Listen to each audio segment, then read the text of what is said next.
ከ3 ወራት በፊት አዲስ አበባ ውስጥ አግኝቼዋለሁ።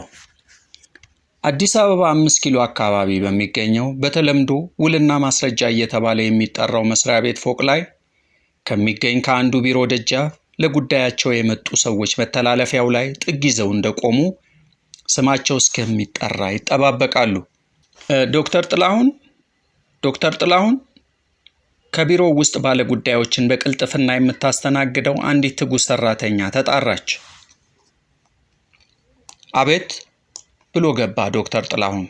በኬሚስትሪ የዶክትሬት ዲግሪ ያለው ጥላሁን ተራ ከሚጠብቁት ባለ ጉዳዮች አንዱ ነበር። ስሙ ወደ ተጠራበት ቢሮ እንደገባ የጽህፈት ቤቱ ሰራተኛ ቀና ብላ አየችውና በጥያቄ አዘል ድምጸት ዶክተር ጥላሁን ገሰሰ ስትል ጠየቀችው። ኖ ዶክተር ጥላሁን ገሰሰ አይደለሁም። ዶክተር ጥላሁን በስመ ሞክሼ መሳሳቱን ተረድቶ ከቢሮዋ ሊወጣ ሲል አስተናጋጇ ድጋሚ ተጣራች። ዶክተር ጥላሁን ገሰሰ?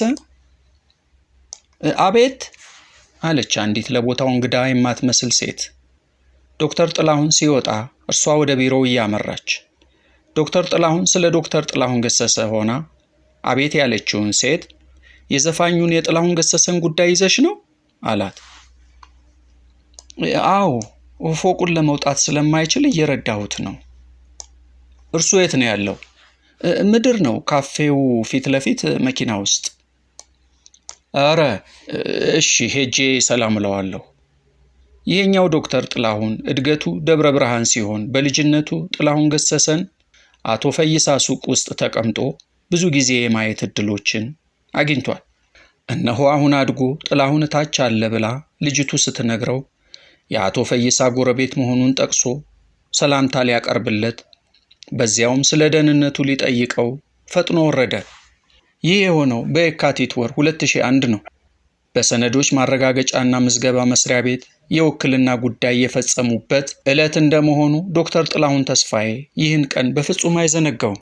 ይህ በሆነ በሶስተኛው ወሩ ሚያዝያ 11 2001 ጠዋት የጥላሁን ገሰሰ ድንገተኛ ህልፈት በመገናኛ ብዙሃን ሲነገር ዜናው ለዶክተር ጥላሁን እጅግ አስደንጋጭና በጣም አሳዛኝ ነበር። ከመሆኑም ጋር ግን በዜናው ውስጥ የተነገረ ወይም ያልተነገረ አንድ መረጃ በጣም ከነከነው። የጥላሁን ህልፈት በዜና ማሰራጫዎች ሲነገር 1 ዓመት ከ3 ወራት ወይም በጥቅሉ ከ1 ዓመት በላይ አሜሪካን ቆይቶ ወደ ሀገሩ በተመለሰባት ምሽት ማረፉን የተነገረው። ዶክተር ጥላሁንን የከነከነው ከ3 ወር በፊት ጥላሁን ገሰሰ አዲስ አበባ መጥቶ የነበረ መሆኑ በየትኛውም ሚዲያ ሲገለጽ አለመስማቱ ነው።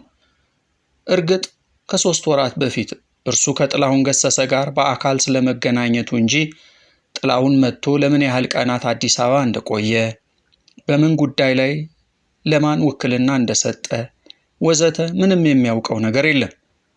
ከ3 ወራት በፊት አዲስ አበባ ከመጣ በኋላ ለጥቂት ቀናት ብቻ ቆይቶ የተመለሰ ከሆነም ይኸው መገለጽ ነበረበት ብሎ ያምናል። ይህ ግን በየትኛውም የብዙሃን መገናኛ አንድም ጊዜ አልተነገረም። እናም ዶክተር ጥላሁን ተስፋዬ ለምን በማለት ይጠይቃል።